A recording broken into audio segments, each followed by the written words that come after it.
ආයුබෝවන් ඔබ එක්වන්නේ රූපවාහිනී ප්‍රධාන ප්‍රවෘත්ති ප්‍රකාශය සමගින් මම නිෂාදී බණ්ඩාරනායක මම අසංක නිලගරත්න ප්‍රථමයෙන් ප්‍රධාන ප්‍රවෘත්ති ශීර්ෂපාඨ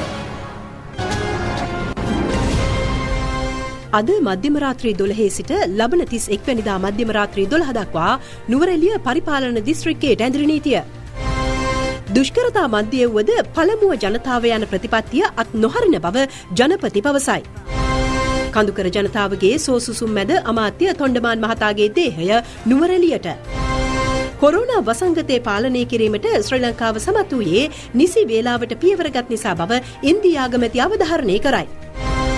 සජිත් ප්‍රේමදාස ඇතුළු ප්‍රබල සමාජිකයින් 99 දෙනෙකුගේ පක්ෂ සමාජිකත්වයේ අත්හිටුවීමට එක්සත් ජාතික පක්ෂයෙන් තීරණයක්. දකුණු කොරියාවේ හා ජපානයේ යලි කොරෝනා පොකුරු ව්‍යාප්තිය. මුලින්ම අවධානය යොමු කරන්නේ ඇඳිරි නීති තත්ත්වය පිළිබඳ.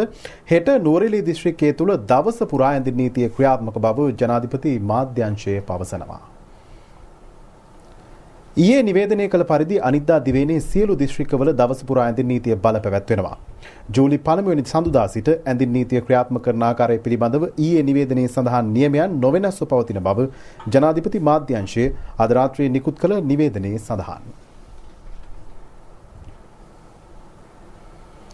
මුහුණ දීමට ඇති දුෂ්කරතා කුමක් වුවද පළමුව ජනතාව යන ප්‍රතිපත්තිය අත් නොහරින බව ජනාධිපති ගෝඨාභය රාජපක්ෂ මැතිතුමා ලෝක ප්‍රජාව හමුවේ අවධාරණය කළා. ඊයේ සවස පැවති COVID-19 සහ ඉන් ඔබ්බට යුගයේ සංවර්ධනය සඳහා මූල්‍යකරණය පිළිබඳ ඉහළ පෙළේ වීඩියෝ සම්මන්ත්‍රණය අමතමින් ජනාධිපතිතුමා මේ බව කියා සිටියා. රටවල් 19ක සහ ජාත්‍යන්තර සංවිධාන 8ක ප්‍රධානීන්ගේ සහභාගීත්වයෙන් සම්මන්ත්‍රණය පැවැත්වුණා. ඒ සම්බන්ධීකරණය කළේ නිව්යෝර්කයේ එක්සත් ජාතීන්ගේ මූලස්ථානයයි. කැනඩා අග්‍රාමාත්‍ය ජස්ටින් ට්‍රූඩෝ, ජමේකා අග්‍රාමාත්‍ය ඇන්ඩ්‍රු හොලෙස්, එක්සත් ජාතීන්ගේ මහලේකම් අන්තෝනියෝ ගුටරෙස් ආරම්භක දේශන පැවැත්වුවා. ලොව ප්‍රධාන පෙළේ ආධාර කණ්ඩායම්වල හා නායකයින්ගේ වගකීම තමන් අතර කොන්දේසි පනවා නොගෙන සංවර්ධන හවුල්කරුවන් ලෙස ඉදිරියට යාම බව ජනාධිපති ගෝඨාභය රාජපක්ෂ මැතිතුමා සමුළු අමතමින් කියා සිටියා. The multilateral and bilateral official creditors to developing countries have a special responsibility to be innovative in creating such space for developing world to revive their economies and should not insist on normal conditionalities of lending. After all, most countries have honored their debt obligations and time has come to provide new space through a decent haircut by official creditors. We have taken steps to ease restrictions from this week while keeping health quarantine standards to ensure community will not be vulnerable to COVID-19 health risks. However, as 2 months lost in the real economy and likely timeline to reach normalcy will be longer, external funding must be development-centric by all aspects of such facilities. I underscore the need for development financing when I spoke with His Excellency Xi Jinping, President of People's Republic of China, Prime Minister of India Honorable Narendra Modi, and US National Security Advisor Mr. Robert O'Brien. The fast actions by large bilateral, multilateral agencies without placing conditionalities among themselves and coming forward as development partners in respective developing and middle-income economies is the responsibility of leading agencies and leaders of the world. This dialogue must concentrate on how developing and middle-income countries are assisted with emergency funding facility while encouraging countries to focus on human development aspects including education, health, women and children, new export industries, food security and environment for a better and stable world. Excellencies, I conclude recalling the words of the Lord Buddha, Aryogya Paramalabha, meaning of good health is the greatest gain. COVID-19 සමාජ ආරක්ෂණ සෞඛ්‍ය අරමුදලින් රුපියල් මිලියන 100ක් PCR පරීක්ෂණ සඳහා වෙන් කෙරේ. තවත් රුපියල් මිලියන 100ක් COVID-19 වළකා ගැනීමේ ප්‍රවර්ධන කටයුතු සඳහාත් වෙන් කර ඇතැයි සෞඛ්‍ය අමාත්‍යාංශය පවසනවා. COVID-19 රෝගයේ වැළඳුණු 754 දෙනෙකු අද වන විට පූර්ණ සුවය ලබා රෝහල් වලින් පිටව ගොස් තිබෙනවා. මේ අතර අද දිනය තුල රෝගයේ වැළඳුණු තවත් 10 දෙනෙකු හඳුනා ගැනුණා. COVID-19 රෝගයේ වැළඳුණු බවට අද හඳුනා ගැනුණු පුද්ගලයන්ගෙන් 7 දෙනෙකුම නාවික හමුදා සමාජිකයින්. අනෙක් දෙදෙනා විදේශයන්හි සිට මෙරට පැමිණි පුද්ගලයන් බවයි වාර්තා වන්නේ. හඳුනා ගැනුණු පුද්ගලයන් සමග අද වන විට රෝහල්වල ප්‍රතිකාර ලබන රෝගීන්ගේ සංඛ්‍යාව 776ක්. මෙරටින් වාර්තා වූ සමස්ත කොරෝනා ආසාදයන්ගෙන් 471 දෙනෙකුම විදේශයන්හි සිට පැමිණි පුද්ගලයන්. රෝගයේ වැළඳුණු පුද්ගලයන් සමග සසඳන විට එය 30.58ක්. හඳුනා ගැනුණු COVID-19 රෝගීන් 760 දෙනෙකුම නාවික හමුදා සමාජිකයන් සහ ඔවුන්ගේ ආශ්‍රිතයන්. එම ප්‍රතිශතය 49.35ක්. දේශීයව හඳුනා ගැනුණු සෙසු ආසාදිතයන් සංඛ්‍යාව 309ක්. එය ප්‍රතිශතයක් ලෙස 20.06ක්. COVID-19 රෝගී වැළඳුණු බවට ඊයේ හඳුනා ගන්නු ලැබූ රෝගීන් සංඛ්‍යාව 61 දෙනෙක්. ඔවුන්ගෙන් 26 දෙනෙකු නාවික හමුදා සමාජිකයන්.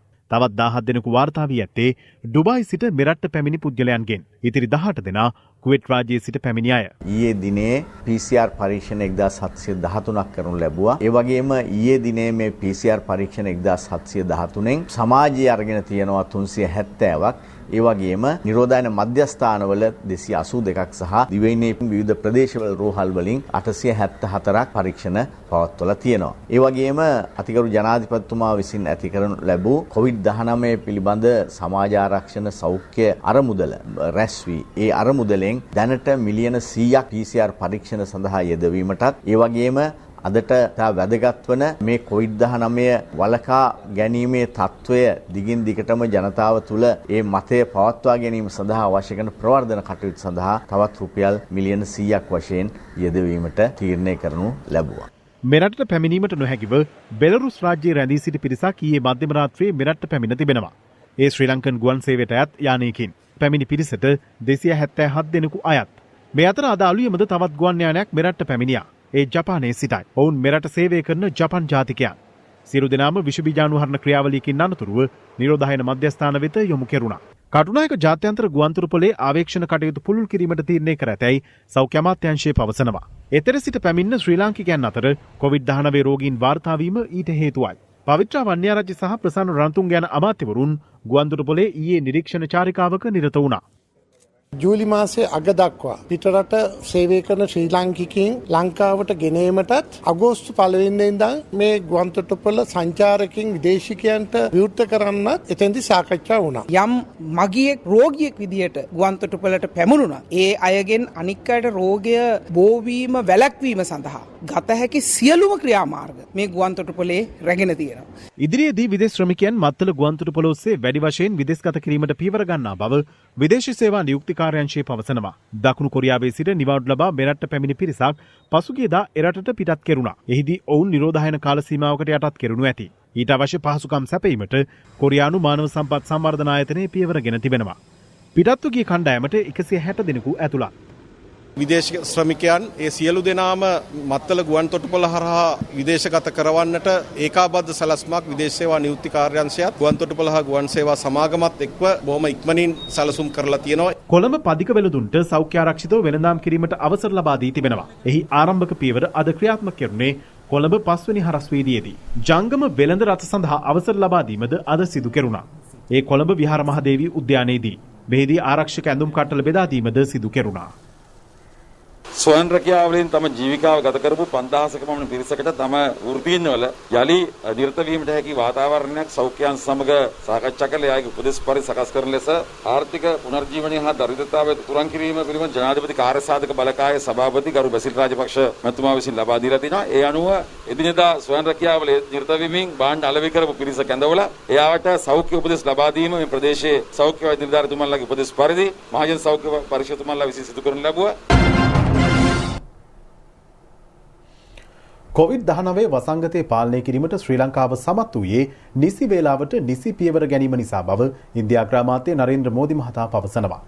ඉන්දියා අග්‍රාමාත්‍යවරයා අග්‍රාමාත්‍ය මහින්ද රාජපක්ෂ මහතාගේ දේශපාලන දිවියට වසර 50ක් පිරීම නිමිත්තෙන් දුරකථනය ඔස්සේ සුබ පතමින් මේ බව කියා සිටියා.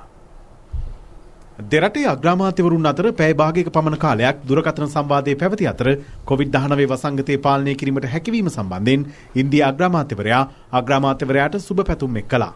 ශ්‍රී ලංකා කම්කරු කොංග්‍රසයේ නායක අමාත්‍ය අරුමුගන් තොණ්ඩමන් මහතාගේ අභාවය සම්බන්ධයෙන් ඉන්දියා අග්‍රාමාත්‍යවරයා සිය ශෝකයද පළ කර සිටියා.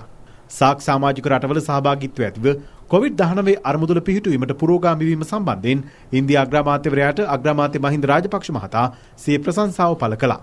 එමෙන්ම දෙරටේ සුබ සිද්ධිය වෙනුවෙන් මෙම සබන්තාව අකණ්ඩව පවත්වාගෙන යා යුතු බවද මහින්ද රාජපක්ෂ මහතා ඉන්දියා අග්‍රාමාත්‍යවරයාට ප්‍රකාශ කර තිබෙනවා. COVID-19 වසංගතයේ අතරතුරදී ඉන්දියාවේ රැඳී සිටි ශ්‍රී ලාංකිකයන් ගෙන්වා ගැනීමේදී ඉන්දියා රජයෙන් ලැබුණු සහාය අගය කරන බවද ශ්‍රී ලංකා අග්‍රාමාත්‍යවරයා ඉන්දියා අග්‍රාමාත්‍යවරයාට කියා සිටියා. වතුකරේ නිවාස වැඩි දියුණු කිරීම සම්බන්ධයෙන් රජයේ අවධානය යොමු ඇතැයිද අග්‍රාමාත්‍යවරයා ප්‍රකාශ කළ අතර ඒ සඳහා ඉන්දියා රජයේ අවශ්‍ය ආධාර ලබා දීමට සූදානම් බව නරේන්ද්‍ර මෝදි මහතා ඊට පිළිතුරු දෙමින් ප්‍රකාශ කළා. බංග්ලාදේශ අග්‍රාමාත්‍ය ෂේක් හසීනා මාලදිවෙන් ජනාධිපති ඉබ්‍රාහිම් මොහමඩ් සොලි ඇතුළු ලෝක නායකින් රැසක් අග්‍රාමාත්‍යවරයාට සුබ පැතුම් පළ කළා. මේ අතර අග්‍රාමාත්‍ය මහින්ද රාජපක්ෂ මහතා අද උදේ ජයශ්‍රී මහ බෝධීන් වහන්සේ වැඳ පුදාගෙන ආශිර්වාද ලබා ගත්තා. අනතුරුව රුවන්වැලි මහසෑය වැඳ පුදාගත් අග්‍රාමාත්‍යවරයා රුවන්වැලි මහසෑය චෛත්‍යාරාමාධිකාරී නුවර කලාවියේ ප්‍රධාන සංඝනායක පූජ්‍ය පල්ලේගම හේමරතන ස්වාමින් වහන්සේ බැහැදුටුවා. අනතුරුව අටමස්ථානාධිපති හා උතුරුමැද දෙපළාතේ ප්‍රධාන සංඝනායක පූජ්‍ය පල්ලේගම සිරිනිවාස ස්වාමින් වහන්සේ බැහැදක ආශිර්වාද ලබා ගත්තා. ඉන් අනතුරුවයි අග්‍රාමාත්‍යවරයා මිරිසවැටි රජමහා විහාරයේ වෙත පැමිණියේ. එහිදී විහාරාධිපති පූජ්‍ය ඊතලවැට්නුවැවේ ඥානතිලක හිමියන් බැහැදක ආශිර්වාද ලබා ගත්තා. ඉතින් ඔබතුමාගේ ජීවිතය ගැන නොදන්න අය නැහැ. නොදන්න අය කිව්වේ අර මිදි කාලා නැති මිනිහෙක් මිදි ගැන කිව්වේ. මිදි තිත්තයි කිව්වේ. හැබැයි මිදි කාලා නැති මිනිස්සු තමයි ඒවා ගැන කිව්වේ. ඒ වගේ ඔබතුමාගේ ජීවිතය ගැන දන්න මිනිස්සු කවදාවත් එහෙම කතා කරන්නේ නැහැ. ඉතින් ඒ නිසා ඕක ආධ්‍යාත්මික ජීවිතයක්. පුදුමිමත් වගේ මිනිස්සු වඳින්න පුදන්න ගරු කරන්න සලකන්න ලැබුණේ මිනිස්සුන්ට ඒවා දීපු නිසා. මිනිස්සු ඩිපොසිට් කරන එක තමයි හම්බ වෙන්නේ. උගත්කමෙන් බුද්ධිමත්කමෙන් මිනිස්සුන්ට පුළුවන්කම තියෙනවා මිනිස්සු ගන්න. හැබැයි ආධ්‍යාත්මික මිනිස්සෙක් ගන්න හදවත හොඳ වෙනවා. නිසා මේ කිසි දෙයක් නිකන් ලැබෙන්නේ නැහැ මිනිස්සුන්ට. මිනිස්සුන්ට මේවා ලබා ගන්න නම් මහ විශාල කැපවීමක් කරන්න ඕනේ. ඒ ශක්තිය පරිත්‍යාගයක් කරන්න. ඉතින් පැය 24ෙම වැඩ කරපු කෙනෙක් හැටියට දේශපාලඥයෙකුට බොහෝ අයට ආදර්ශයක් ගන්න පුළුවන් ජීවිතයක් ගත කළේ 50 අවුරුද්දක් ආපු ගමන. මල්ලොත් පාර්ශවයේ මහානායක අතිපූජ්‍ය තිඹුටුවාවේ ශ්‍රී සුමංගල මහානායක ස්වාමින් වහන්සේගේ 76 වෙනි ජන්මදිනය නිමිත්තෙන් අග්‍රාමාත්‍ය මහින්ද රාජපක්ෂ මහතා සුභාශිංසන එක් කළා. 1944 වසරේදී මාතලේ කොහොන්සිය පත්තුවේ තිඹුටුවාව ග්‍රාමයේ ජන්මය ලැබූ මහානායක ස්වාමින් වහන්සේ සම්බුද්ධ ශාසනයේ චිරස්ථිතිය වෙනුවෙන් ඉටු කළ මෙහෙය මෙහිදී ගෞරවපූර්වකව සිහිපත් කර සිටියා. ඓතිහාසික සෙන්කඩගල පුරවරේ අතිඋතුම් ශ්‍රී දළදා වහන්සේගේ බහරකාරත්වය හා තේවා කටයුතු බහරව සිටීම අති ගෞරවනීය මහා හිමියන්ගේ සසර කළ පුණ්‍ය මහිමයක ප්‍රතිඵලයක් බවයි අග්‍රාමාත්‍යවරයා සඳහන් කළේ. ලක්වැසි භික්ෂුන් වහන්සේට හා සම්බුද්ධ ශාසනයට නායකත්වයේ දෙමින් ඉටු කරනු ලබන සුවිශේෂී මෙහෙය අගය කළ අතර විවිධ අවස්ථාවන්හිදී අප වෙත ලබා දෙන අවවාද අනුශාසනා රජයට හා රටට මහත් ශක්තියක් බවද අග්‍රාමාත්‍යවරයා නිකුත් කළ සුභාශිංසන පණිවුඩයේ සඳහන් වනවා. වඩාත් පිරිමැසුම්දායක ලෙස රාජ්‍ය මූල්‍ය විනිවිද පෙන්නාකාරයෙන් හැසිරවීම රජයේ ප්‍රතිපත්තිමය ක්‍රියාමාර්ගයක් බව කැබිනට් ප්‍රකාශක අමාත්‍ය ආචාර්ය බන්දුලු ගුණවර්ධන මහතා පවසනවා. ඔහු මේ බව කියා සිටි රජයේ ප්‍රවෘත්ති දෙපාර්තමේන්තුවේ අද පැවති කැබිනට් තීරණ දැනුම් දීමේ මාධ්‍ය හමුවට එක් වෙමින්. ගරු මුදල් අමාත්‍ය මහින්ද රාජපක්ෂ මැතිතුමා විසින් කැබිනට් මණ්ඩලයට විශේෂිත පත්‍රිකාවක් ඉදිරිපත් කරනු ලැබුවා. COVID-19 වසංගතයේ පදනම් කරගෙන මේ රටට විදේශ රාජ්‍යයන්ගෙන් සහ විදේශ ආයතන හා පුද්ගලයන්ගෙන් ලැබුණ සියලුම මූල්‍ය ආධාර, රාජ්‍ය ණය, ඊළඟට ප්‍රධාන උපකරණ ණය, සෞඛ්‍ය සේවා සැපයුම් යනාදී පිළිබඳ මේ විස්තරාත්මක වාර්තාවක් ඉදිරිපත් කරලා තිබෙනවා. මම එම වාර්තාවේ පිටපතක් ජනමාධ්‍ය වලට මුදා හැර තිබෙනවා. මොකද අපිට තම සතයක්වත් $1ක්වත් මේ තුලින් ගසා කන්ට හෝ කොමිස් වලට ගන්න හෝ වෙනත් දෙයකට යොදවන්නට අරමුණක් නැහැ. අසාර්ථක වූ මූල්‍ය සමාගම්වල තැන්පත්ලාභීන් පිළිබඳ වාර්තාවක් මහ බැංකුව කැබිනට් මණ්ඩලයට ඉදිරිපත් කර තිබෙනවා.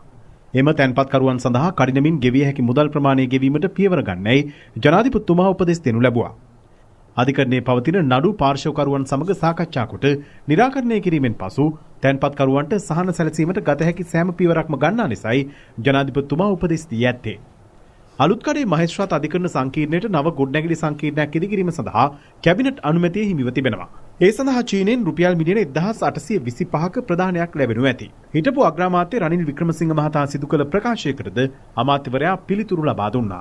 රටේ ආර්ථිකය ගැන සැබෑ තත්ත්වය හෙළි කරන්නට කියලා මේ ආණ්ඩුවට විශාල අභියෝගයක් පසුගියදා කරලා තිබුණා. 2014 2019 කියන කාල පරිච්ඡේදයේ ලංකාවේ ආර්ථික ඉතිහාසයේ අඳුරුතම මුළු රටම නැතිබංගස්ථාන කරලා තිබෙන බව ඊටම අකමැත්තෙන් වුණත් ප්‍රකාශ කරන්නට සිද්ධ වෙනවා. මම කැමැති ආරාධනය කරන්න විෂයානුබද්ධව එතුමාට පැමිණෙන්නට කියලා අභියෝග කිරීම සාධාරණ නැති නිසා මේ විෂයානුබද්ධ අවබෝධයක් තිබෙන ආචාර්ය හර්ෂද සිල්වා වැනි කෙනෙක් සමග ප්‍රසිද්ධ විවාදයකට පැමිණෙන්නට කියලා 2019 ශ්‍රී ලංකා මහ බැංකුව වාර්ෂික වාර්තාවත් මීට ඉස්සෙල්ලා මහින්ද රාජපක්ෂ යුගයේ ගැන තිබෙන ශ්‍රී ලංකා මහ බැංකුවේ 2014 වර්ෂයේ අපි රට බාර දෙනකොට තිබුණ වාර්තාවත් මේ වාර්තා දෙක දෙපැත්තක තියාගෙන සංඛ්‍යා දත්තත් එක්ක සැබෑ තත්ත්වයේ පිළිබඳ ප්‍රසිද්ධ සංවාදයකට පැමිණුණොත් එතුමට සැබෑ තත්ත්ව හෙළි කරන්න කියන අභියෝගය කරන්න අවශ්‍ය වෙන්නේ නැහැ. ඉදිරි මහමැතිවරණයට සමගී ජනබලවේගය යටතේ නාම යෝජනා බාර දුන් සමාජිකයින් 99 දෙනෙක්ගේ සමාජිකත්වයේ අත්හිටුවීමට එක්සත් ජාතික පක්ෂය තීරණය කර තිබෙනවා. ඒ සඳහා අද පැවති එක්සත් ජාතික පක්ෂ කෘත්‍යාධිකාරී මණ්ඩල රැස්වීමේදීද අනුමැතිය හිමි වූ බවයි වාර්තා වන්නේ. කෘත්‍යාධිකාරී මණ්ඩල රැස්වීම සිරිකොත පක්ෂ මූලස්ථානයේදී අද පැවැත්වුණේ පක්ෂයේ නායක රනිල් වික්‍රමසිංහ මහතාගේ ප්‍රධානත්වයෙන්. මෙහිදී වෙනත් පක්ෂයකින් නාම යෝජනා බාර දුන් පිරිසගේ පක්ෂ සමාජිකත්වය අහෝසි කිරීමට අමතරව තවත් තීන්දුව රැසකට එළඹ ඇති බවයි වාර්තා වන්නේ. යම් කිසි පිරිසක් එක්සත් ජාතික පක්ෂණය පෝෂණය නොකර වෙනත් දේශපාලන පක්ෂයක් පෝෂණය කරනවා නම් ඒ අයගේ සමාජිකත්වය තහනම් කරා කොහොමත් ඒ අයගේ තනතුරු දෙසැම්බර් 31 වෙනිදා වෙනකොට අහෝසි වෙලා තිබෙනවා. ඊළඟට පළාත් පාලන මන්ත්‍රීවරුන් අපේ පක්ෂයේ හැර වෙනත් කණ්ඩායමක් එක්ක කටයුතු කරන කට්ටිය ගැන ඉතාමත්ම කෙටි කාලයක් තුල පීවර ගැනීමට තීන්දුව කරා. රංජිත් මද්දුම් බණ්ඩාර මහත්තයා නාම යෝජනා ලයිස්තු ටිපෙක්ස් කරපු මිනිහානේ. මිනිහා කියන ඒවාද ඔයගොල්ලෝ විශ්වාස කරන්නේ. අපේ මහලේකන්තුමාට ටිපෙක්ස් කිරීමට බලයක් නැහැ. නමුත් පක්ෂ ව්‍යවස්ථානුව කටයුතු කිරීමට අපිට බලය තියෙනවා. ඒක නීත්‍යානුකූලද? ඔව් නැත්තම් නීත්‍යානුකූල නැති දේවල් කරනවාද? අපි නීත්‍යානුකූල නැති දේවල් කරන්නේ නැහැ. සමගි ජනබලවේගයේ 99 දෙනාට ඔබතුමාලා අද කැඳවීමක් කරාද? ඒකලට මොකද කැඳවන්නේ? ඒකල මොකද? ඒකල වෙන පක්ෂකයනේ. වෙන පක්ෂකයව අපිට පුළුවන් පොදු පෙර පොට්ටියව කැඳවන්න බෑනේ. ඒ වගේ වෙන පක්ෂවල ඉන්න අයව කැඳවන්න බෑ. ඔබතුමාත් සජිත් ප්‍රේමදාස මහත්තයා වගේද? මට ලැජ්ජයි ඒ වගේ ප්‍රශ්නයක් මගෙන් අහන්න. මම අහන්නේ එහෙම අහන්නේ. අපි දන්නවනේ අපේ කසීරුවක් තියෙන දේශපාලඥයෝ අපට අභියෝග තුලින් ගමන් කරන අපට වෙනින් කැබිනට් පත්‍රිකා දාලා වෙනින් විපක්ෂ කාර්යාලය සහ කාර්යෝන්නේ අපි අපේ ගමන අපි යනවා. අපි එක්සත් ජාතික පක්ෂයේ ජනතාව විශ්වාස කරන එක අපි දිවිහිමියෙන් ආරක්ෂා. අනේ මහත්තයෝ එතුමගේ ආර්ථිකයයි වෛද්‍ය දැනුමයි ඔය දේශපාලන පක්ෂය එතුමගෙන් අහන්නකෝ මගෙන් අහන්න එපා. පත් කෙරුවා විශේෂයෙන්ම අකිල විරාජ් මැතිතුමා අපෝ පක්ෂයේ මහලේකම් හැටියටත් රවි කරුණානායක මැතිතුමා උපනායක හැටියටත් ඒ වගේම අපේ නවින් දිසානායක මැතිතුමා ජාතික සංවිධායක හැටියට ඒ පත්වීමත් අද අනුමැති වුණා. ඒ වගේම අපේ කෘත්‍යාධිකාරී මණ්ඩලයට නව සමාජිකයන් 8 දෙනෙක් බඳ වෙලා තියෙනවා. මම දකින්නේ 2000 ඉඳන්ම තමයි මේ එක්සත් ජාතික පක්ෂයේ ඇතුලේ විපක්ෂ නායකවරයෙක් බිහි වෙලා තියෙන්නේ. ඒතර එක්සත් ජාතික පක්ෂය ඇතුලේ ඉඳගෙන විපක්ෂ නායකකම කරනවා සජිත් ප්‍රේමදාස මහත්මයා දිගට. එතුමා නියෝජ්‍ය නායක තනතුරට වඩා පක්ෂය තුළ විපක්ෂ නායක තනතුර කරපු නිසා තමයි මේ පක්ෂයට මේ හානිය වුනේ. අපි දැන්ටත් කියන්නේ මොකද සමහර දැන් කතා කරන മന്ത്രിවරු අපේ යාළුවෝ දැන් කතා කරලා කියන්නේ අනේ අපිට වැරදුනා කියලා. දැන් කියනවා දැන් තේරෙනවා කියලා. ඒ තේරෙන්නේ නියම නායකයා කවුද කියලා තේරුණාට පස්සේ එතනේ ප්‍රශ්න පැන නගිනවා. නායකයෙක් කියන එක මේ බලෙන් ගන්න දෙයක් නෙවෙයි. නායකයා බිහි වෙනවා. මට ඉන්න සියලු දෙනාම කියනවා මෙයා තමයි නායකත්වයට සුසු කියලා. එහෙම බිහි වෙන්න ඕන. නැතු මට නායකත්වය ඕන කියලා ෆයිට් කරන කෙනෙකුට නායකයෙක් වෙන්න බෑ. උදාහරණයකට ජනාධිපතිවරණයෙන් පස්සේ මාස ගණනාවක් එතුමා හොයාගන්න බැරුණානේ රටේ ප්‍රශ්න විසඳ ගන්න පාක්ෂිකයන්ගේ ප්‍රශ්න විසඳ ගන්න. ඒක ජනාධිපතිවරණයේට අර සවුන්ඩ්ස් වලට වියදම් කරව මේ අපේ සිරිසඳ මුදලාලිගේ බිල ගෙවා ගන්නවා එතුමාට මෙයා හොයාගන්න බැරුණානේ. ඉතින් එහෙම මහා ජනාධිපතිවරණයේදී පරාජයටපත් වෙච්ච පුද්ගලයෙක් ඒ නායකත්වයට මුහුණ දෙන්න බැරි නම් එතනම ඔප්පු කරා එයා නායකයෙක් නෙමෙයි කියලා. ඒක ඊට වඩා කතා මොනවාද? එක්සත් ජාතික පක්ෂයේ සුළුතරයකට සමගි ජනබලවේගයේ අපේක්ෂකයන් ඉවත් කිරීමේ හැකියාවක් නොමැති බව එහි මහලේකම් රංජිත් මද්දුම් බණ්ඩාර මහතා පවසනවා. ඔහු මේ බව කියා සිටියේ අද කොළඹ පැවති මාධ්‍ය හමුවකදී. එක්සත් ජාතික පක්ෂයේ කෘත්‍යාධිකාරී මණ්ඩලයේ 66ක් හිටියා. ඒ 66න් 37ක් අද සමගි ජන බලවේගයේ ප්‍රධාන කාර්යාලයේදී අපි මුණ ගැසුණා. මේ මුණ ගැසිලා සාකච්ඡා කරා සුළුතරයකට අපිව අයින් කරන්න පක්ෂය තහනම් කරන්න මේ අයට බෑ කියලා. අභියෝගයක් ඉදිරිපත් කරනවා අකිල විරාජ් කාර්යවසම් මහත්තයාටයි රවි කරුණානායකටයි රනිල් වික්‍රමසිංහටයි දයා ගමකේට අපි වජිර මැතිතුමාටයි මාරපන මහත්තයාත් ඕනනම් පාවිච්චි කරලා කමන්නේ. පුළුවන් නම් නීත්‍යානුකූලව අපිට ලියුමක් හරියට එවන්න. එතකොට අපි නීතියේ මොනවද ප්‍රතිපාදනය තියෙන්නේ කියලා අපි ඒක බලාගමු. ශ්‍රී ලංකා පොදුජන පෙරමුණද අද එම පක්ෂ මූලස්ථානයේදී මාධ්‍ය හමුවක් ඇඳවා තිබුණා. සජිත්ගේ පක්ෂේ ඒ පක්ෂයේ එක පක්ෂයක්.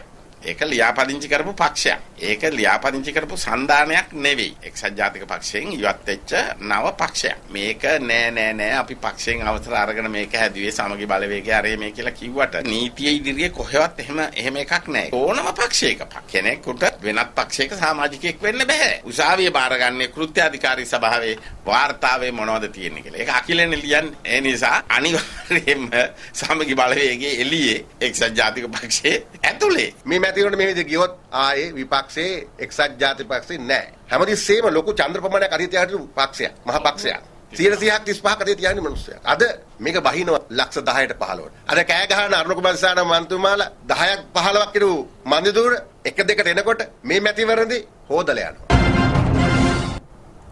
ශ්‍රී ලංකාවේ නව ඉන්දිය මහකොමසාරිස් ගෝපාල් බග්ලේ මහතා ජනාධිපති ගෝඨාභය රාජපක්ෂ මැතිතුමා අද හමු වුණා. මෙරට රාජතාන්ත්‍රික සබඳතාවන්හි ඓතිහාසික කඩයිමක් සනිටුහන් කරමින් පසුගිය 14 වෙනිදා වීඩියෝ තාක්ෂණය ඔස්සේ ඔහු සිය අක්තපත්‍රය ජනාධිපතිතුමා වෙත පිළිගන්වනු ලැබුවා.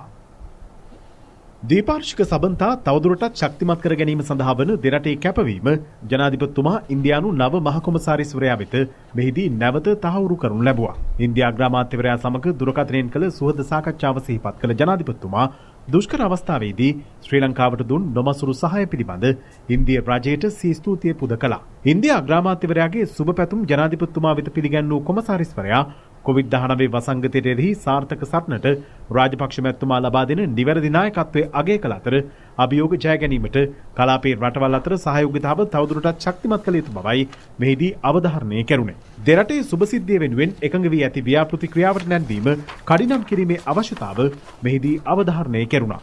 මෙරට සිසුන් සඳහා ලබා දෙන ශිෂ්‍යත්ව තවත් වැඩි කිරීමට සූදානම් බව මහකොමසාරිස්වරයා මෙහිදී සඳහන් කළා. ආර්ථික වෙළඳ මෙන්ම දෙරටේ මානව සබඳතා වැඩි දියුණු කිරීමේ අවශ්‍යතාවද ජනාධිපතිතුමා පෙන්වා දෙනු ලැබුවා. ඉදිරියේදී සංවර්ධන නිලධාරීන් ලෙස භික්ෂුන් වහන්සේ පූජ්‍ය උතුමන් හෝ කන්‍යා සොහොයුරියන් පත් නොකරන බව අමාත්‍ය ඩලස් අලහප්පෙරුම් මහතා පවසනවා. අධ්‍යාපන අමාත්‍යාංශයේ ඊයේ පැවති ගුරුපත්වීම් ප්‍රදානය කිරීමේ අවස්ථාවට එක්වෙමින් අමාත්‍යවරයා කියා සිටියේ ඔවුන් සියලු දෙනා ගුරුවරුන් ලෙස අධ්‍යාපන පද්ධතියට ඇතුළත් කරගන්නා බවයි. මේ අවස්ථාවවලදී ඔබ වහන්සේලාට පැවිදි අනිත් පූජකතුමන්ලට කන්‍යා සොහොයුරියන්ට සිද්ධ වුණේ සංවර්ධන නිලධාරීන් විදියට රාජ්‍යයේ ආයතනයක කටයුතු කරනවා. පළාත් සභා 9 ඇතුලේ පමණක් භික්ෂුන් වහන්සේලා 409ක් ඉන්නවා සංවර්ධන නිලධාරීන් විදියට. කෙටි රාජ්‍ය විහාරයේදී හාමුදුරුවෝ හඳුන්වන්නේ ඩීఓ කෙනෙක් විදියට. කන්‍යා සොහොයුරියෝ ඉන්නවා, පියතුමන්ලා ඉන්නවා. නව රාජ්‍ය නායකයා විදියට ගෝඨාභය රාජපක්ෂ ජනාධිපතිතුමාගේ අවධානය යොමු වුණා. එතුමාගේ අවධානය කැඳෙව්වේ අතිපූජනීය මහානායක ස්වාමීන් වහන්සේලා. ඒ නිසා ගෝඨාභය රාජපක්ෂ ජනාධිපතිතුමා තීන්දුවක් ගත්තා කුමන හේතුවක් නිසා වෙන්නෝ භික්ෂුන් වහන්සේ නමක් පැවිදි පියතුමෙක් හෝ කන්‍යා සොහොයුරියක් සංවර්ධන නිලධාරියෙක් විදියට රාජ්‍යයේ ආයතනයක ස්ථානගත කරන්නේ නැහැ කියලා. ඒ අනුව තමයි මේ වර්ෂ මුල් භාගයේ යදාළ කැබිනට් පත්‍රිකාව ඉදිරිපත් වුණේ. පොසොන් උත්සවයේ නිමිත්තෙන් තිස්සමහාරාම රාජමහා විහාරය සංවිධානය කරන පොසොන් පින්කම් මාලාව අද ආරම්භ වුණා. සතිපිරිත් දේශනාවේ සමාරම්භයයි. ඒ පිළිබඳව තොරතුරු දැන ගැනීමට දැන් අප සම්බන්ධ කරගන්නවා එහි සිටින ජාතික රූපවාහිනියේ සජිත් අලංකාර. ස්තුතියි නිෂාදේ අවස්ථාව ලබා දුන්නට අපි රැඳෙන්නේ රෝහණේ මුදුන් මල්කඩ ලෙස සැලකෙන ඓතිහාසික තිස්සමහාරාම සෑරඳුන් අභියස මේ පුදබිමේ සිට පොසොන් උත්සවය වෙනුවෙන් පින්කම් මාලාවක් සූදානම් කොට තිබෙනවා. අද ජාතික රූපවාහිනිය ඔස්සේ අපි එහි සමාරම්භය සටහන් කළා. සවස 6:30ට මේ චෛත්‍ය රාජානන් අභියස සිට අප ශබ්ද පූජා පවත්වමින් ආලෝක පූජා පවත්වමින් මුළු රටටම ආශිර්වාද කළා. ඒ අනුව සතියක් පුරා මේ විහාරස්ථානයේ මේ චෛත්‍ය රාජානන් අභියස පිරිත් මණ්ඩපයේ සිට මුළු රටටම ආශිර්වාද කරමින් සතිපිරිත් දේශනාවක් පවත්වන්නට අවශ්‍ය කටයුතු සූදානම් කොට තිබෙනවා. අද රාත්‍රියේදී මේ පිරිත් දේශනාමය පින්කම ආරම්භ කරන්නටයි කටයුතු සූදානම් කර තිබෙන්නේ. මුළු රටටම සුව ප්‍රාර්ථනා කරමින් මුළු රටටම සෙත් ප්‍රාර්ථනා කරමින් මේ මහා පින්කම් සියල්ල සංවිධානය කරන්නේ සතියක් පුරා. තිස්ස මහාරාම රාජමහා විහාරාධිපති ආචාර්ය දේවාලයේ ගම ධම්මසේන නායක ස්වාමීන් වහන්සේගේ අනුශාසනා පරිදි අපි අද රාත්‍රියේදී මේ තව ස්වල්ප වේලාවකින් පරිත්‍රාණ ධර්ම දේශනාව ආරම්භ කරනවා. සදහතුක කරඬුව පෙරහරින් මේ පින්බිමට වැඩම කිරීමෙන් පසුව අපි සූදානම් වෙන්නේ පිරිත් පින්කම් ආරම්භ කරන්නට. ආරාධනා කරනවා ඔබ සියලු දෙනාටම රැඳෙන්න ජාතික රූපවාහිනියත් එක්ක අපි රාත්‍රී 10:10ට ඔබට මේ පින්කම සමගින් එකතු වෙන්න අවස්ථාව උදා කර දෙනවා. මේ පුදබිම ඔබ දන්නවා තිස්ස මහාරාම පෙරහර මුළු රටේම අපි හැම කෙනෙක්ම දන්න පෙරහරක්. නමුත් සෞඛ්‍යංශ ලබා දෙන උපදෙස් අනුව මෙවරේම පෙරහර පවත්වන්නේ චාරිත්‍රානුකූලව පමණයි. සදහතුක කරඬුව චෛත්‍යරාජානන් වටා ගමන් කිරීම වැඩම කිරීම පමණයි සිදුවන්නේ. ඒ නිසා මේ සෞඛ්‍යංශ ලබා දෙන උපදෙස් අනුව රටේ පවතින තත්ත්වයන් අනුව පොසොන් උත්සවයට මුළු රටම සූදානම් වෙනකොට අපි රටේ සියලු දෙනාටම ආරාධනා කරනවා ජාතික රූපවාහිනිය ඔස්සේ අපි සියලු දෙනාම රට සුවපත් කිරීම වෙනුවෙන් පොසොන් උත්සවයට සූදානම් වෙමු. නිවසට වෙලා අපි පෙරසේම මේ සියලු කටයුතු සිදු කරන්න කටයුතු සූදානම් කරගමු. මේ ඓතිහාසික පුදුබිමේ සිට අපි රාත්‍රී 10:10ට ඔබව සතිපිරිත් ධර්මදේශනාවේ ආරම්භය සමගින් හමු වීමේ බලාපොරොත්තුවෙන් නැවත සම්බන්ධතාවය ලබා දෙනවා ප්‍රවෘත්ති මැදිරියට. ස්තුතියි සජිත්. අභාව ප්‍රාප්ත ලංකා කම්කරු කොංග්‍රසයේ නායක අමාත්‍ය ආරමිගම් තොණ්ඩමාන් මහතාගේ දේහය කොත්මලේ රම්බොඩ වැවන්ටන් වත්තේ පිහිටි අමාත්‍යවරයාගේ නිවසට අද දහවල් රැගෙනින් ලැබුවා. දේහය මහජන ගෞරව සඳහා එහි තැන්පත් කර තිබෙනවා. ආරමිගම් තොණ්ඩමාන් මහතාගේ 56 වෙනි ජන්මදිනයේ යෙදී ඇත්තේ අදටයි.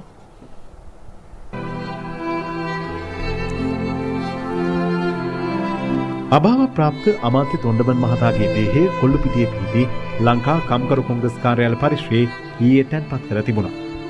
අනතුරුව ඒ අද උදේ හෙලිකොප්ටර් යානයකින් ගම්පොළ මීගුලවත්ත ක්‍රීඩාංගණය දක්වා රැගෙන ගිය අතර එතැන් සිට ජනතා ගෞරව මැද කොත්මලේ පිහිටි ඒ මහතාගේ නිවසට රැගෙන යනු ලැබුවා.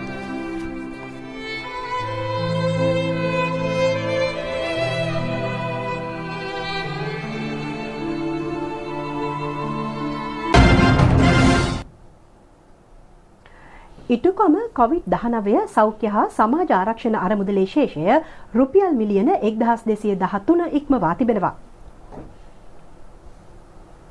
උතුරු මැද පළාත් රාජ්‍ය සේවකින් ප්‍රදානය කළ රුපියල් මිලියන 25ක් ආණ්ඩුකාර මහිපාල හේරත් මහතා විසින් ජනාධිපති ගෝඨාභය රාජපක්ෂ මැතිතුමා වෙත අද බාර දෙනු ලැබුවා. කිරිබත්ගොඩ විහාර මහදේවි ආදී ගුරු සංගමේ රුපියල් ලක්ෂයක් ජනාධිපති කාර්යාලයේ අධ්‍යක්ෂ ජෙනරාල් විශ්‍රාමික මේජර් ජෙනරාල් KB එගොඩවෙල මහතාට බාර දෙනු ලැබුවා. ආපදා කළමනාකරණ මධ්‍යස්ථානයේ රුපියල් 2,47,538ක්, තරුණි මෙරයින් එන්ටර්ප්‍රයිස් සමාගම රුපියල් ලක්ෂ 5ක්, හිරුෂි මෙරයින් එන්ටර්ප්‍රයිස් සමාගම රුපියල් මිලියනයක්, උතුරු නැගෙනහිර දෙපළාතේ අධිකරණ සංඝනායක පූජ්‍ය කිරිඳිවැල සෝමරතන ස්වාමින් වහන්සේ රුපියල් 61,000ක් කොවිඩ් අරමුදලට පරිත්‍යාග කළා. දියගම තාක්ෂණ විශ්වවිද්‍යාලයේ නිරෝධායනය වූ එංගලන්තයේ සිට පැමිණි ඩී ප්‍රියන්ත සමරකෝන් මහතා රුපියල් 25,000ක්, රාජගිරිය ආයුර්වේද රෝහලේ නිරෝධායනය වූ ඕස්ට්‍රේලියාවේ සිට පැමිණි පිරිස රුපියල් 8,25,000ක්, ඇමරිකාවේ පදිංචි ස්වර්ණාය සිරිවර්ධන මහත්මිය රුපියල් 10,99,668ක්, ජාතික ගොඩනැගිලි පර්යේෂණ ආයතනයේ රුපියල් ලක්ෂ 5ක් අරමුදලට ලබා දී තිබෙනවා. අධ්‍යාපන අමාත්‍යාංශයේ ව්‍යාපෘති කළමනාකරණ ඒකකයේ රුපියල් 10,13,174ක්, ස්ලිම් ෆාමසියුටිකල්ස් පුද්ගලික ආයතනයේ රුපියල් මිලියනයක් අරමුදලට පරිත්‍යාග කර තිබෙනවා. www.itukama.lk වෙබ් අඩවිය ඔස්සේ හෝ #207# අමතා අරමුදලට දායක විය හැකියි. ජූනි මාස 20 වෙනිදා මහ මැතිවරණයේ පැවැත්වීම සහ ජනාධිපතිවරයා විසින් පාර්ලිමේන්තුව විසුරුවා හරිමින් නිකුත් කරනු ලැබූ ගැසට් නිවේදනයේ බල රහිත කරන ලෙස ඉල්ලමින් ශ්‍රේෂ්ඨාධිකරණයේ හමුවේ ගොනු කර තිබූ පෙත්සම් විභාගයේ ලබන සමුදාතෙක් කල් තැබුණා. පෙත්සම් විභාගයට ගැනෙන්නේ පංච පුද්ගල ශ්‍රේෂ්ඨාධිකරණ විනිසුරු මඩුල්ලක් හමුවේ. අතරමැදි පෙත්සමක් ඉදිරිපත් කර තිබූ එක්සත් ජනතා නිදහස් සන්ධානයේ මහලේකම් බහින්ද අමරවීර මහතා වෙනුවෙන් පෙනී සිටි ජනාධිපති නීතිඥවරයා ප්‍රකාශ කළේ පාර්ලිමේන්තුව විසිරුවා හරිමින් ජනාධිපතිවරයා විසින් නිකුත් කරනු ලැබූ ගැසට් නිවේදනයේ සඳහන් මැතිවරණ දිනේ වෙනස් කිරීම හෝ එය කල් දැමීම සඳහා පාර්ලිමේන්තු මැතිවරණ පනත යටතේ මැතිවරණ කොමිසමට බලය හිමිව තිබෙන බවයි. තවත් අතරමැදි පෙත්සමක් ඉදිරිපත් කර තිබූ අන්ඩ්‍රු ෆොන්සේකා මහතා වෙනුවෙන් පෙනී සිටි ජනාධිපති නීතිඥවරයා සඳහන් කළේ විසිරුවා හරින ලද පාර්ලිමේන්තුව යලි කැඳවන ලෙස විපක්ෂයේ නායකින් පිරිසක් ඉකුත් අප්‍රේල් මාස ජනාධිපතිවරයා වෙත ලිපියක් යොමු කරමින් කර තිබූ ඉල්ලීම පදනම් විරහිත බවයි. විසිරුවා හැර තිබූ පාර්ලිමේන්තුව යලි කැඳවීමෙන් මහමැතිවරණයේ පැවැත්වීම ප්‍රමාද කිරීමේ යටි අරමුණ තුලින් ඔවුන් මෙම ඉල්ලීම සිදු කර ඇතැයි ජනාධිපති නීතිඥවරයා චෝදනා කළා. මැතිවරණයේ නොපමාව පවත්වන ලෙසද ශ්‍රේෂ්ඨාධිකරණයේ මැතිවරණ කොමිසම් වෙත නියෝගයක් නිකුත් කළ යුතුයයිද නීතිඥවරයා අධිකරණයෙන් ඉල්ලීමක් කළා. නීතිඥ ප්‍රේමනාත් දොළවත්ත මහතා වෙනුවෙන් පෙනී සිටි නීතිඥවරයා සඳහන් කළේ අධිකරණයේ හමුවේ කරුණු දක්වමින් ජනාධිපතිවරයා විසින් පාර්ලිමේන්තුව විසිරුවා හැරීමෙන් අනතුරුව එහි නිල කාලයේ අවසන් වන බවයි. ආණ්ඩුක්‍රම ව්‍යවස්ථාවේ සඳහන් පරිදි හදිසි තත්ත්වයක් උද්ගත වන අවස්ථාවක හැර සෙසු අවස්ථාවන්හිදී විසිරුවා හරින ලද පාර්ලිමේන්තුවක් යලි රැස් කිරීමට ජනාධිපතිවරයා ව්‍යවස්ථාවෙන් බැදී නොමැති බවයි ඔහු සඳහන් කළේ. තවත් අතරමැදි පෙත්සමක් වෙනුවෙන් පෙනී සිටින නීතිඥවරයෙකු සඳහන් කළේ ඉකුත් මාර්තු මාස 2 වෙනිදා ජනාධිපතිවරයා විසින් පාර්ලිමේන්තුව විසිරුවා හරීමෙන් නිකුත් කරනු ලැබූ ගැසට් නිවේදනයේ ජූනි 2 වෙනිදා තෙක් බලාත්මක මට්ටමින් පවතින බවයි. එහිදී අගවිනිසුරු ජයන්ත ජයසූරිය මහතා නීතිඥවරයා වෙත ප්‍රශ්නයක් යොමු කරමින් ඔහුගේ සේවාදායකයා ගොනු කර ඇති අතරමැදි පෙත්සමෙන් පෙත්සම්කරුවන් ඉල්ලා සිටින සහනය ප්‍රදානය කළහොත් තමන්ට අගතියක් සිදුවිය හැකි බවට කරුණු දක්වා ඇති බව පෙන්වා දුන්නා. එසේ තිබියදී ඔහු වාචිකව ඉදිරිපත් කරන කරුණු හා ලිඛිතව අධිකරණයේ හමුවේ ගොනු කර ඇති අතරමැදි පෙත්සමේ අන්තර්ගත ස්ථාවරය අතර පරස්පරතාවක් පවතින බවයි අගවිනිසුරුවරයා සඳහන් කළේ. එබැවින් නීතිඥවරයා පෙත්සම්කරුවන්ගේ ස්ථාවරයට පක්ෂව කරුණු දක්වනවාද විරුද්ධව කරුණු දක්වනවාදයි පැහැදිලි කරන ලෙස අගවිනිසුරුවරයා ඔහුගෙන් විමසා සිටියා. උද්ගත වූ තත්ත්වය සම්බන්ධයෙන් පැහැදිලි කර ගැනීම සඳහා අධිකරණයේ විනාඩි 10ක කාලයක් අත්හිටු වූ අතර අනතුරුව එම පෙත්සම තුලින් ඉදිරිපත් වන කරුණු වලින් අධිකරණයේ හමුවේ පවතින නීති කෘත්‍යයට සහාය වීමක් සිදු නොවන හේයින් පෙත්සම සම්බන්ධයෙන් කරුණු විමසීම අත්හිටුවීමට පංචපුද්ගල විනිසුරු මඩුල්ල තීරණය කළා. අනතුරුව පෙත්සම සම්බන්ධ වැඩිදුර සලකා බැලීම ලබන සඳුදා පෙරවරු 10 තෙක් කල් තිබුණු අතර එදින පෙත්සම්කාර පාර්ශවයේ නීතිඥවරුන්ගේ පිළිතුරු දේශන ඉදිරිපත් කිරීමට නියමිතයි. ඒ සමගින් අපගේ ප්‍රධාන පුවත් ප්‍රකාශය නිමවට පත්වනවා. අයිබෝන්